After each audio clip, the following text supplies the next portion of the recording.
In the great silence, even a disappointed fern whispers warnings, its leaves signaling truths no one deciphers. Happy, happy game dev, happy, happy us.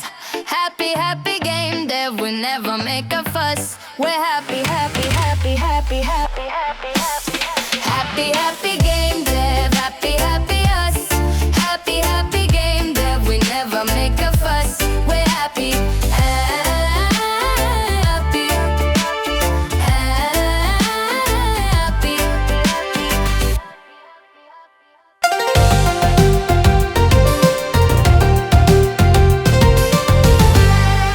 Monk News. Welcome back, patient listeners. Once again, we gather at the ceremonial puddle of global events to stare into it and whisper, "Really? This again?" We begin with the latest announcement from the Department of Incorrect Forecasting, who proudly revealed that the upcoming week will be mostly triangular. When asked what a triangular week entails, officials produced a diagram that looked suspiciously like a sandwich. Meteorologists remain confused. Citizens are encouraged to just go with it. Meanwhile, in the heavens, the mysterious sky blob has expanded its repertoire. This morning it flashed a series of bright pulses in Morse code, which, after hours of intense study, translated to a single word: yawn. Experts are split on whether this is a cosmic insult, a warning, or simply the universe reminding us we are not its favorite child. In civic innovation, a small town has unveiled the nation's first set of emotional traffic lights. Instead of colors, the signals now display moods such as hesitant, melancholy, and absolutely not today. Drivers report the system is unclear but deeply relatable. The town council insists the new lights encourage mindfulness, patience, and resignation. Elsewhere, a billionaire has revealed the maiden voyage of his new experimental submarine, built entirely out of unyielding personal stubbornness. Engineers warned the craft lacked buoyancy, stability, and basic sanity. The billionaire countered by insisting reality would adapt to him. Early reports indicate the submarine sank instantly, but continued insisting it was rising. And in politics, Parliament spent 6 full hours debating whether yesterday officially happened. Some members argued yesterday was more of an emotional construct. Others claimed it should be retroactively postponed for budgetary reasons. The session concluded without resolution, leading to confusion about whether today is legally allowed to proceed. And finally, public transport authorities say delays are expected on all major lines due to a general sense of reluctance. Take a breath. Exhale the nonsense. And if the sky blob yawns again, try not to take it personally. It yawns at everyone.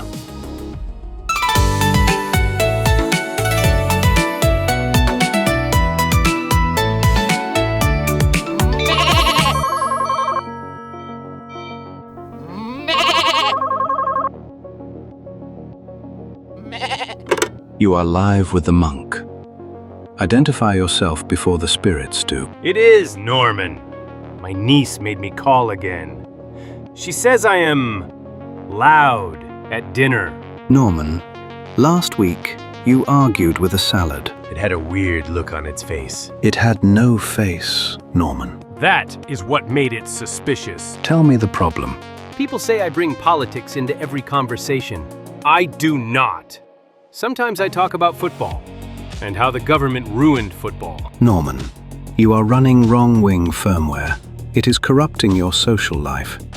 I just tell the truth. No, you shout the truth adjacent. So what do I do? A simple spiritual reset. For 1 week, you may only watch documentaries about penguins. No news, no talk shows, no political podcasts. only penguins. Penguins? Yes, penguins. They are loyal. They cooperate. They waddle. Their greatest controversy is sometimes falling over. What is this supposed to fix? Your sense of scale. You have forgotten what normal behavior looks like. Penguins will reteach you. I do like birds. Except geese. Geese are violent. Geese are politicians with feathers. Penguins are citizens who have not given up. Fine.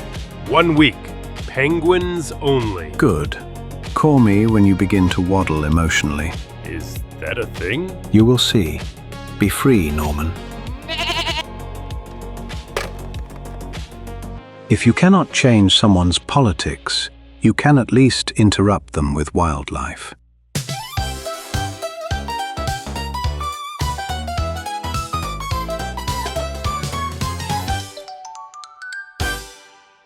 Not long after hiring Lottie as tech director, Bertel Wootley received a message. Hardacre had returned. The man he originally wanted for the job, the man whose handshake had once caused a junior producer to rethink his life choices. Hardacre was finally available. Unfortunately, the job was not. What follows is Bertel attempting to salvage the situation without being physically intimidated. Sir, reporting for interview. Permission to stand at ease. Good gracious, do stand at anything you like. You look as though you might salute the furniture. Only if it respects the chain of command. Right. Well, lovely to see you, Hardacre. You were top of my list. Tea? Negative. Perforations compromise stealth. Stealth? Yes, for hunting bugs. Ah, we should talk about that. I understand I have been selected as tech director. Well, about that. There has been a slight alteration in the strategic landscape. Landscape? Yes. Small shift, tiny, barely noticeable. Lottie has the job. Lottie Patch, the hacker from the tools department. Yes, indeed.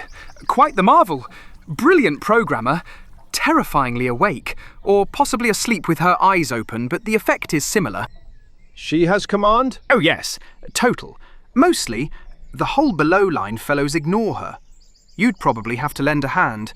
Not literally, of course. She has two already. I travelled here ready to lead. And lead you shall, on a special mission. Special mission? Absolutely. Codenamed Operation Quality. Sounds tactical. Very much so. You will head up Quality Assurance. Quality assurance. This sounds like logistics. Oh, no, not logistics. Never logistics. This is war. War? Yes, a war against bugs. Bugs. The enemy. Indeed. Nasty little blighters. Invade overnight, pop up in the thousands, require stealth, cunning, and occasional shouting. Perfect for a chap of your robust nature. What is my authority level? As high as you like, provided you do not set fire to anything. Fire is a last resort, sir. Splendid! And you will also fix bugs when possible. I fix by force. Perhaps start with code. Force can follow. I accept the mission. My first order will be to whip the troops into shape. Troops? Yes, the staff, the test troopers. Oh, I rather thought of them as nice young people with clipboards. Now they are soldiers. I will forge them through discipline and the occasional loud noise. Right, well, do keep morale in mind. Morale is obtained through victory. Victory is obtained by eradicating bugs. Lovely. Do go eradicate gently. Sir, permission to deploy. Granted. Do try not to frighten the interns. No promises. And that is how Hardacre became the head of QA and bug fixing. Not through planning or logic, or even a correct job posting, but because Bertel panicked, Lottie was already there, and Hardacre refused to leave without a mission. In the end, it worked out rather well. The bugs did not. They never stood a chance.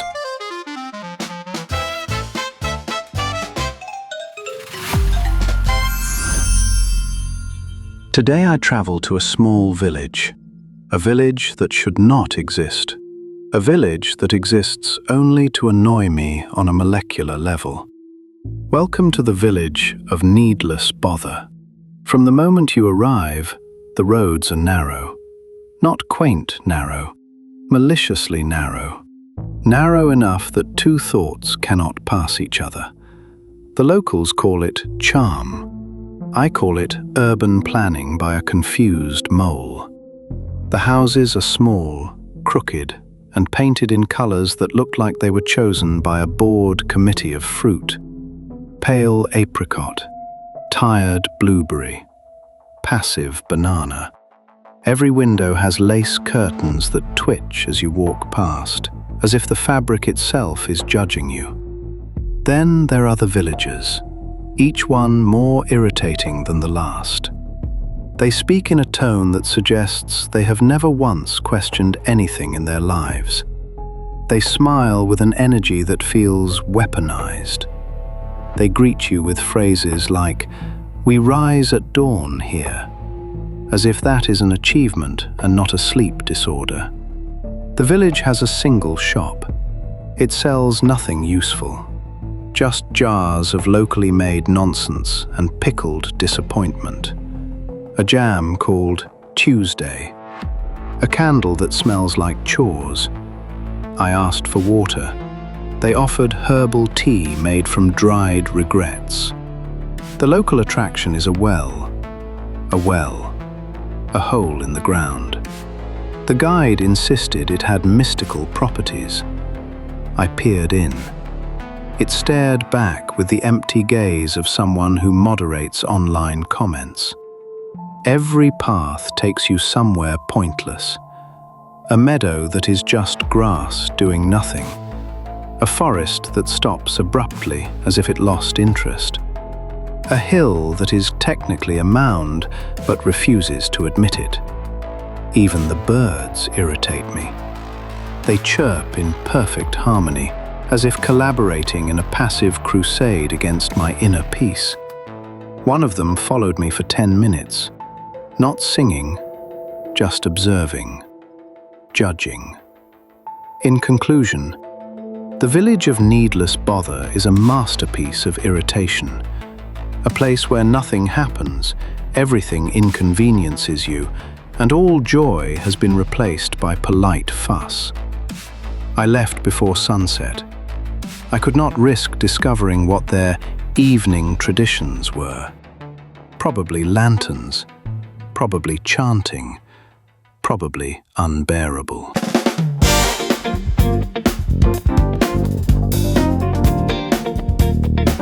Wellness after midnight!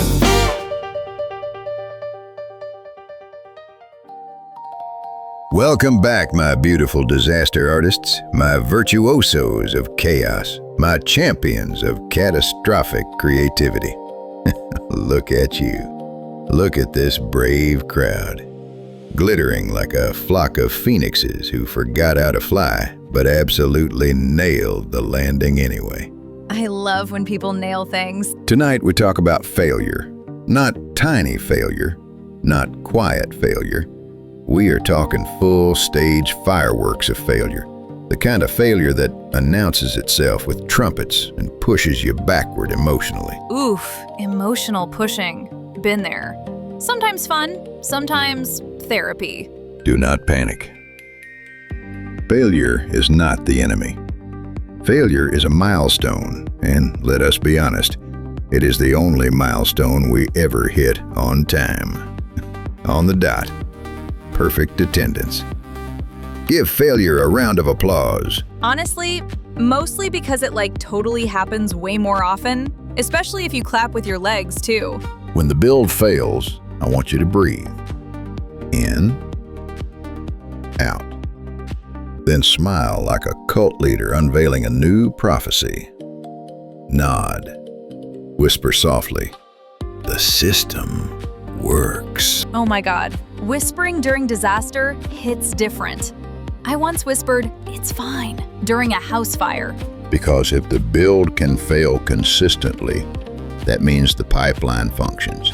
You have achieved nothing less than structural reliability in catastrophe. That is beautiful. That is art. That is corporate enlightenment. Honestly, reliable catastrophe is my dating history.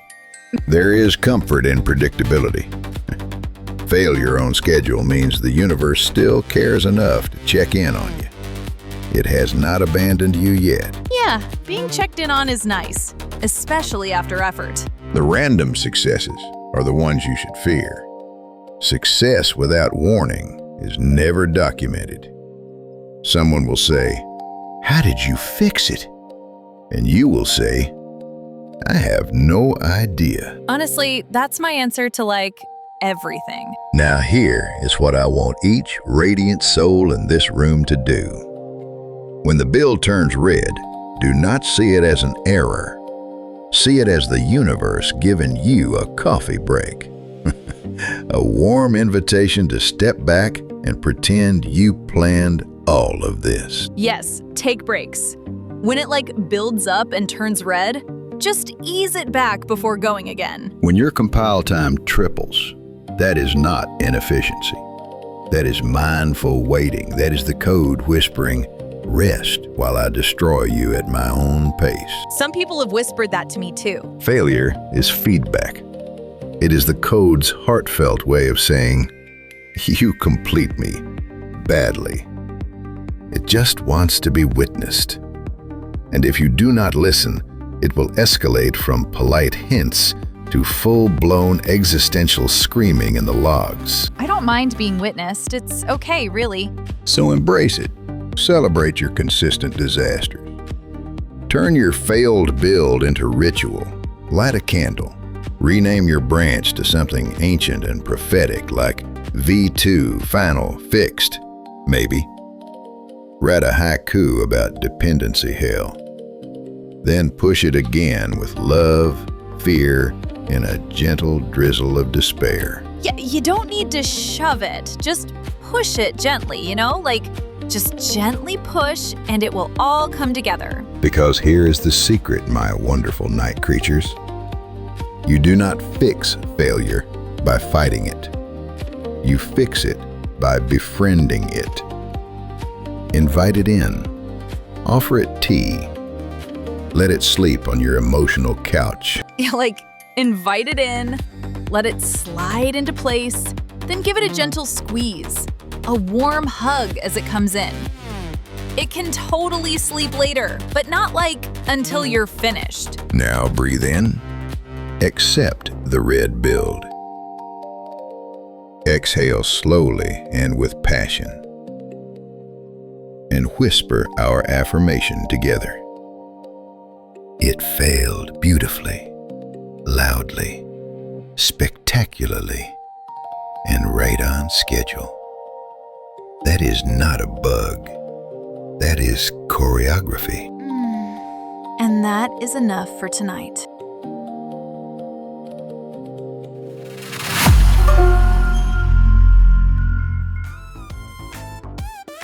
Welcome to Weather of the Soul. I will now describe your future with the confidence of a politician and the accuracy of a sundial. Tuesday, cloudy with a heavy chance of people asking, "Got a minute?" You do not. Do not give them one. Wednesday, a light drizzle of competence may occur. Do not panic. It will pass. Thursday, a storm of unexpected tasks rolls in from upper management. Secure loose expectations. Hold on to something stable. Ooh, I'll hold something for you. Friday, a brief, blinding ray of hope. Do not look directly at it. It will only disappoint you. Not if it's a big one. Saturday, sunny with outbreaks of unfounded optimism. Why? Sunday, a warm, pleasant breeze of possibility. Perfect for wandering aimlessly through your own thoughts until you end up emotionally lost behind a psychic bike shed. Monday, thunder. But only in your heart. Remember, weather patterns change. People don't. This week, I am a disappointed decorative fern. I stand in the corner like a prophecy no one ordered. My fronds whisper warnings to the air conditioner, which pretends not to hear me and continues blowing Arctic despair across the room. Our relationship is tense. He knows what he did. I shed leaves in Morse code, sending urgent messages such as "Help! Water!" and "The printer is lying again." No one decodes any of it. They glance at the fallen leaves and assume I am experimenting with performance art. I am, but I want them to be unsettled, not impressed. People walk past and give me the same encouraging smile they give malfunctioning vending machines. I accept their pity with grace. I store their optimism in my soil for later retaliation.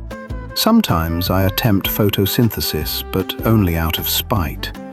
I absorb the light, hold it captive, and release it later as passive aggression. At night, I lean ever so slightly toward the window to look dramatic. Once, someone thought I was reaching out to be watered. I was not. I was trying to slap the moon for showing off. So here I remain, a leafy sentinel of mild doom, radiating quiet judgment and sending untranslatable signals into the air. If you need me, follow the trail of fallen leaves spelling out, "I told you so." Creature Colleagues is presented in coordination with the Durham School of Leadership, Noise, and Organized Human Packs.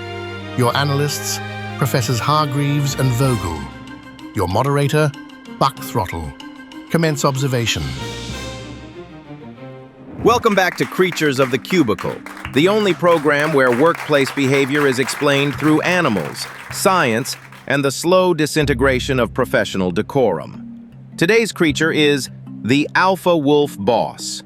Loud, territorial, motivational in the same way a fire alarm is motivational. Professors, your opening remarks. Historically, the alpha wolf boss resembles the chieftains of early tribal societies. They rally their group with booming voices, bold gestures, and speeches that should legally require a health warning about enthusiasm. Yeah, but in nature, alpha wolves earn their authority by strength, intelligence, and cooperation. The modern alpha wolf boss earns authority by shouting in Monday meetings and misusing the word synergy. Not all loud leaders are incompetent. Some inspire through presence. Presence is one thing, volume is another. The alpha wolf boss believes leadership is measured in decibels. You are exaggerating. Last week, our department head barked at the intern. He was clearing his throat. He barked twice. He has allergies. He also lifted a chair above his head to motivate finance. That was symbolic. It represented fiscal strength. It represented someone who should not handle furniture. Let us focus. What behaviors define the alpha wolf boss? A belief in dominance rituals. They enjoy pacing, pointing, and making motivational sounds that echo through the office. They also deploy catchphrases like weapons. Things like, "We hunt as one," and "My door is always open," though no one is allowed inside. They encourage team unity. They encourage stress-induced chewing of stationery. And how does one manage an alpha wolf boss, if such a thing is even possible? You must channel their energy. Give them opportunities to lead safely. Presentations, workshops, paper shredding demonstrations. Or you reduce sensory triggers. Lower the lights, remove flip charts. Never show fear. Fear? This is a workplace, not a nature preserve. With your boss, the difference is small. My boss is passionate. Your boss is a foghorn in trousers. At least he does not hide under tables when surprised. It was a fire drill. It was just the cleaner sneezing. It was a loud sneeze. Your courage folds faster than your ironing board. Your intellect folds faster than your hairline. Take that back. Make me. Thank you for listening. I am off to find a megaphone with a pension plan. Oh, my elbow.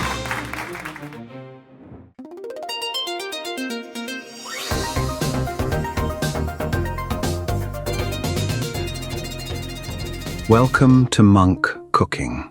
Today we attempt to tempt the tainted omelette. Begin by selecting an egg that does not belong to you. Steal it from a fridge you have never seen. If the egg resists, whisper, "Your destiny is breakfast." It will stop. Place the egg on the table and bow to it until shyness descends. This humbles the shell. Now, crack the egg with lazy inverted jiggling. If the yolk levitates, you have cracked reality instead. Proceed anyway. Do not whisk. Whisking will summon consequences. Instead, rotate the bowl until time gets dizzy and the mixture becomes a smooth, shimmering paradox. Heat the pan until it begins orbiting you. Do not panic.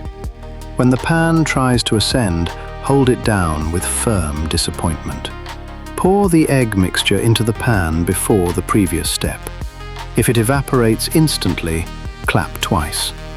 It will return. If it grows legs, chase it. This is cardio. To fold the omelette, engage the ancient technique of just think harder. If done correctly, the eggs will fold themselves in fear of your ambition. Plate immediately. If it sprouts a tiny face, name it something forgettable, else it will feed on attention. Serve in whatever physical state it chooses to adopt. You have made an omelette. Welcome to Monk Book Club. Today we discuss a book. A terrible book. A book so confusing even the pages seem unsure what they are doing. The title is Finding Yourself Through Advanced Misplacement. The author is unknown, possibly fictional, possibly a chair. The book begins on page 47. I respect that. It saves time. The protagonist is described as a person shaped roughly like a person. Their goal is unclear. Their choices are poor. Their journey leads them through chapters such as Why is this wet? And The Council of Unhelpful Owls. In chapter 7, the book suddenly switches to a diagram of a door that does not open, a door that has no hinges. I stared at it for 11 minutes and felt judged. By chapter 10, the plot becomes a feud between two commas. One wins. No one is proud. The ending is simply the word anyway, printed 16 times in a spiral. I found it moving, mostly in the sense that I am unsure of whether I was reading or hallucinating out of self-defense. In conclusion, marmalade.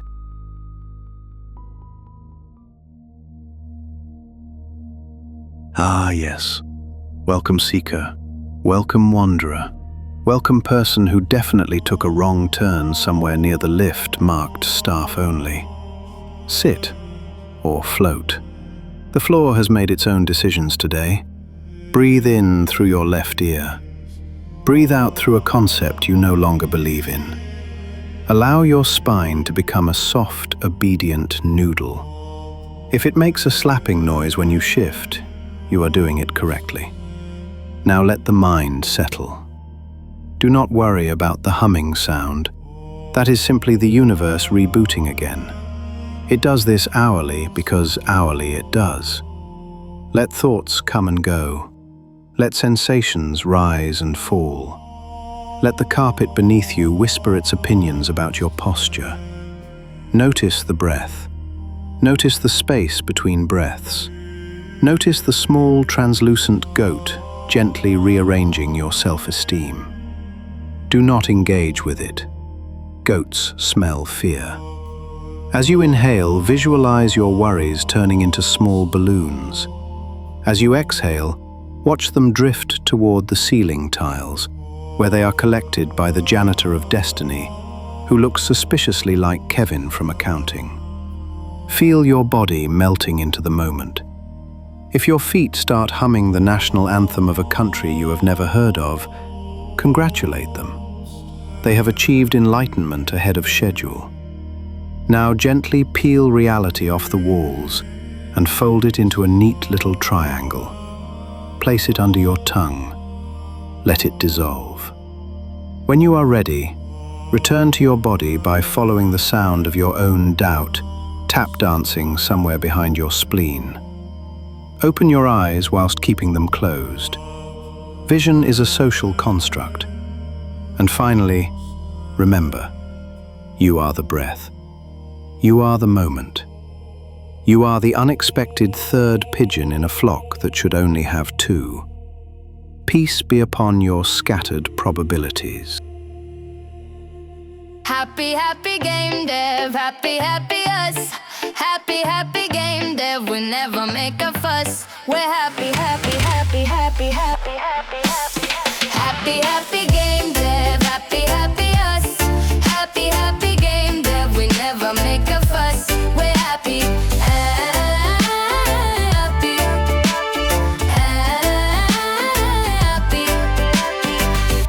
Travel safely. Should the lights look sad or the sea look stubborn, nod politely and proceed diagonally. The static closes in. The monk powers down. Tune in next week when the timeline flickers again. A Press X to Despair production. Copyright 2025. Any wisdom detected is a coincidence.